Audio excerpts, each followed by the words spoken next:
ఆచి chicken masala. Stock market లో నష్టాలతో ముగిశాయి. సెన్సెక్స్ 702 పాయింట్లు కోల్పోయి 76,847 పాయింట్స్ వద్ద ముగిసింది. ఇక నిఫ్టీ 207 పాయింట్లు క్షీణించి 23,842 పాయింట్ల వద్ద ముగిసింది. అటు 10 గ్రాముల బంగారంపై ₹1000, కేజీ వెండిపై ₹4,800 వరకు తగ్గింది. ఇక ప్రస్తుతం 24 క్యారెట్ల 10 గ్రాముల బంగారం ₹151,780, కేజీ వెండిపై ₹2,39,390గా ఉంది.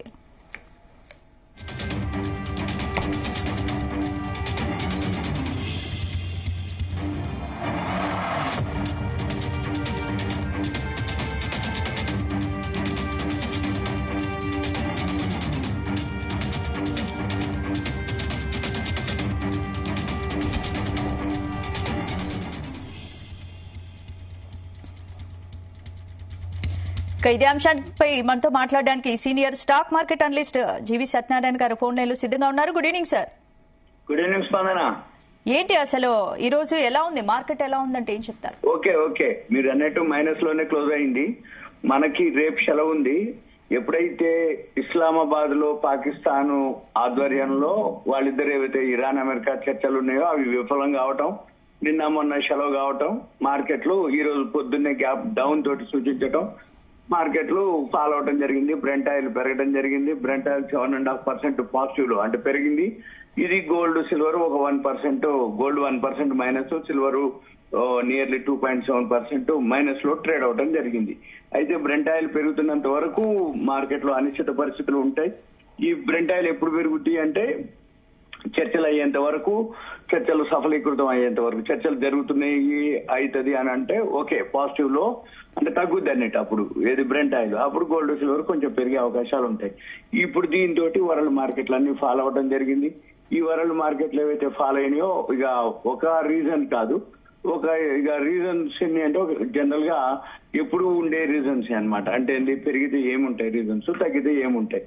ఈ పెరిగితే తగ్గితే ఉండే రీజన్స్ ఏవైతే ఉన్నాయో జనరల్ గా అంటే ఇప్పుడు ఇరాన్ యుఎస్ వార్ ఏదైతే ఉందో చర్చలు మళ్ళీ విఫలం కావటం, దాంతో ఆయిల్ ప్రైస్లు పెరగటం, దాంతో గ్లోబల్ మార్కెట్లు పడిపోవటం, దాంతో రూపాయి మంది బలహీనం పడిపోవటం, తర్వాత బాండ్ ఈల్డ్స్ ఏదైతే ఉందో అవి పెరగటం, ప్రాఫిట్ బుకింగ్ అంటే మొన్న పెరిగింది కదా మార్కెట్లు, అంటే శుక్రవారం నాడు మన మార్కెట్లు పెరిగినాయి కాబట్టి ప్రాఫిట్ బుకింగ్ జరిగింది అనేది ఉంటుంది. మళ్ళీ ఇవాళ ఉదయం 1600 పాయింట్లు గ్యాప్ డౌన్ తోటి స్టార్ట్ అయ్యి మళ్ళీ 700 అంటే సుమారు మళ్ళీ రికవరీ అవడం కూడా జరిగింది ఇవాళని. మళ్ళీ కంటిన్యూగా ఎఫ్ఐఐలు మాత్రం మొన్న కొంచెం పాజిటివ్ లోకి రావడం జరిగింది. వాళ్ళు ఫ్రైడే రోజు కొనడం జరిగింది ఎఫ్ఐఐలు, అది కొద్ది మొత్తంలో జరిగింది. కానీ ఈ లోపల మళ్ళీ ఈ మార్కెట్ ఈ బ్రెంట్ ఆయిల్ పెరగడం ఈ చర్చలు లేదు. అయితే ఇప్పుడు కొత్తగా లేటెస్ట్ న్యూస్ ఏంటిది అంటే ఒకటి మనకి రేపు అంబేద్కర్ జయంతి సెలవు ఉంది, కానీ మన ఈక్విటీ మార్కెట్లు సెలవు, కమోడిటీస్ మార్కెట్లు ఈవినింగ్ 5 గంటల వరకు సెలవు. అయిన తర్వాత మళ్ళీ కమోడిటీస్ మార్కెట్ నడుస్తాయి, అంటే gold silver crude oil markets. కానీ వరల్డ్ లో ఇంటర్నేషనల్ మార్కెట్ లో ఏదైతే ఉన్నాయో అవి కంటిన్యూ 24 అవర్స్ లో 23 అవర్స్ నడుస్తూ ఉంటుంది. కాబట్టి ఇప్పుడు ఇంకొక న్యూస్ ఏంటిదంటే రష్యా వాళ్ళు ఎంటర్ అయ్యిండ్రు చర్చలలోకి, అంటే ఇరాన్ అమెరికా మధ్యలోని. ఒకవేళ రష్యా వాళ్ళు ఎంటర్ అయితే ఏం జరుగుద్ది, ఏం చెప్తారు, వాళ్ళు ఏం డిస్కస్ చేస్తారు, ఏమన్నా అంటే పాజిటివ్ అంటే చర్చల్లో మిగతా భాగాల కంటే కూడా రెండే మెయిన్ భాగాలు, అంటే రెండే అంశాలు మెయిన్. ఏంటిది, హర్ముజ్ జల్ సంధిని రిలీజ్ చేయాలనేది, అంటే వీళ్ళ ఆధిపత్యంలోకి, రెండోది అణ్వాయుధాలు తయారు చేయొద్దు అనేది. ఈ రెండింటి మీదే ఆగింది.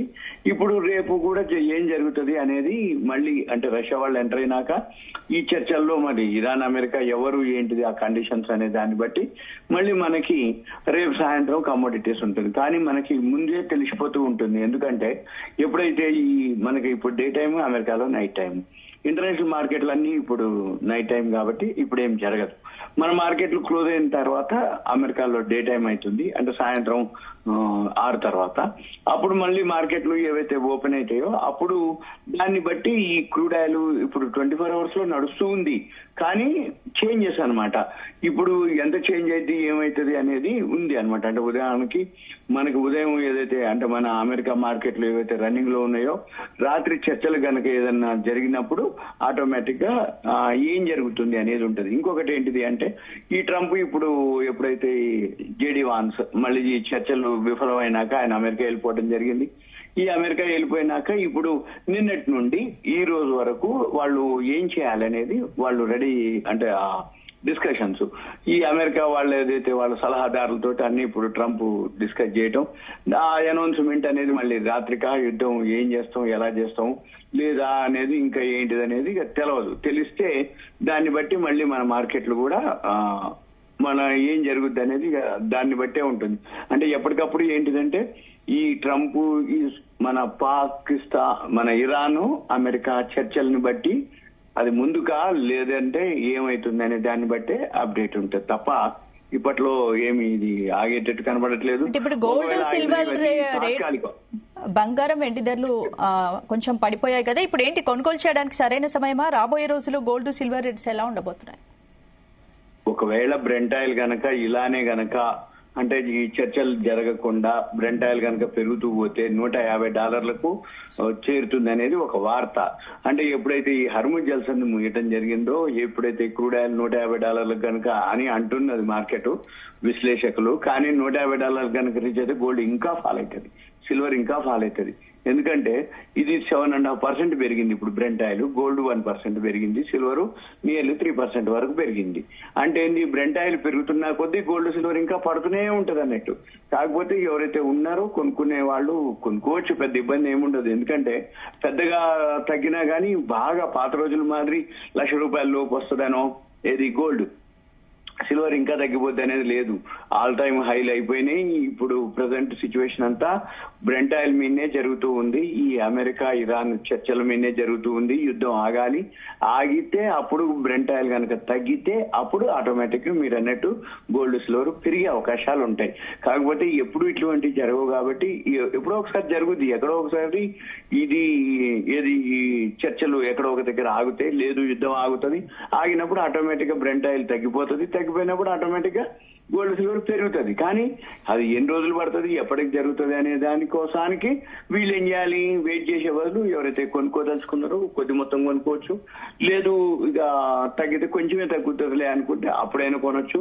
అంటే ఇప్పుడు కొంత మళ్ళీ ఇంకా కొంచెం తగ్గుతూ ఉంటే అయితే ఇంకొకటి కూడా చేయాలి, ఎవరైతే కొందామని అనుకుంటో డైలీ ఈ అబ్జర్వ్ చేస్తూ ఈ యుద్ధం గనక ఆగింది అనుకోండి అప్పుడు గోల్డ్ సిల్వర్ పెరుగుతుంది. కాబట్టి యుద్ధం ఆగిపోయింది, ఇరాన్ అమెరికా చర్చలు, ఇప్పుడు రష్యా వాళ్ళు ఎంటర్ అవుతారు చర్చల్లోకి, మరి రష్యా వాళ్ళు ఎంటర్ అయినప్పుడు యుద్ధం ఆగిపోయింది అనుకోండి, ఆటోమేటిక్ మళ్ళీ గోల్డ్ సిల్వర్ పెరుగుతుంది. కాబట్టి మళ్ళీ పెరిగిన తర్వాత అరే అనవసరంగా నేను మిస్ అయిపోయినవే అని అనుకోకుండా ఓకే అనుకుంటే కొనుక్కోవాలి. ఎందుకంటే రిస్క్ లేకుండా అనేది బిజినెస్ ఉండదు, రిస్క్ అనేది ఉంటుంది. ఎంత రిస్క్ అంటే మనము కెపాసిటీ, మనం తట్టుకోగలిగే అంత రిస్క్ ఎవరైతే తీసుకోగలుగుతారో ఓకే నేను కొనుక్కుంటాను, ఒకవేళ ఈ బ్రెంట్ ఆయిల్ ఏదైనా జరిగినా కానీ నేను ఓకే అనుకోగలిగిన వాళ్ళు ఎంటర్ అవ్వచ్చు, ఏం కాదు.